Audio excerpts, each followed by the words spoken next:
अरे भाई केरला का नेक्स्ट सीएम कौन है? नेक्स्ट सीएम केरला का राहुल गांधी बनेगा। राहुल गांधी। Bye bye tata. കുഞ്ഞാപ്പ ഉറപ്പായിട്ട് കുഞ്ഞാപ്പ. ഇവിടെ കുഞ്ഞാപ്പ എന്തുണ്ടാ? അപ്പൊ നിലവിൽ കേരള രാഷ്ട്രീയത്തിൽ ഏറ്റവും നിലവാരമുള്ള വലിയൊരു നേതാവാണ്. സീനിയർ ഏറ്റവും കൂടുതൽ നിയമസഭയിലുള്ള നേതാവാണ്, നന്നായ നേതാവാണ്. ഉറപ്പായിട്ട് കുഞ്ഞാപ്പ ആവണം. പിന്നെ എന്തുകൊണ്ടും ഒരുപാട് രാഷ്ട്രീയ അനുഭവ സമ്പത്തുള്ള ഒരു നേതാവാണ് കുഞ്ഞാപ്പ. അദ്ദേഹത്തിന്റെ നയങ്ങളിൽ ലീഡർഷിപ്പ് എല്ലാം കൊണ്ടും ഒരു പെർഫെക്റ്റ് ആയ നേതാവാണ് കുഞ്ഞാപ്പ. ഇവിടെ കുഞ്ഞാപ്പന്നെ പറഞ്ഞ കാര്യങ്ങളാണ്. കുഞ്ഞാപ്പ അടിപൊളിയാണ്. കുഞ്ഞാപ്പ വരണം, കേരളം കത്തും. കുഞ്ഞാപ്പൻ. എല്ലാവർക്കും കുഞ്ഞാപ്പാണ്. നെക്സ്റ്റ് CM ആരാകും? VDS or KC? VD Satheesan. കേരളത്തിന്റെ നെക്സ്റ്റ് CM ആരാകും? VDS or KC? ഉറപ്പായിട്ട് VD. സതീശൻ.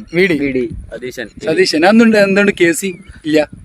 കേസിനെക്കാട്ടും കൂടുതൽ ഈ തെരഞ്ഞെടുപ്പിന്റെ സമയത്ത് പ്രതികരണങ്ങൾ നടത്തിയതും അതുപോലെ ഇതിൽ മുന്നിട്ടിറങ്ങി പ്രവർത്തിച്ചതും VD സതീശൻ എന്നാണ് എൻ്റെ അഭിപ്രായം. തീർച്ചയായിട്ടും VD സതീശൻ. ഉറപ്പായിട്ടും. അത് എന്തുകൊണ്ട് VD സതീശൻ? VD സതീശൻ എന്നുള്ള ഒരു പേര് മാത്രമാണ് ഇപ്പോൾ ഉയർന്നും കേൾക്കുന്നത്. അതുകൊണ്ട് VD സതീശൻ.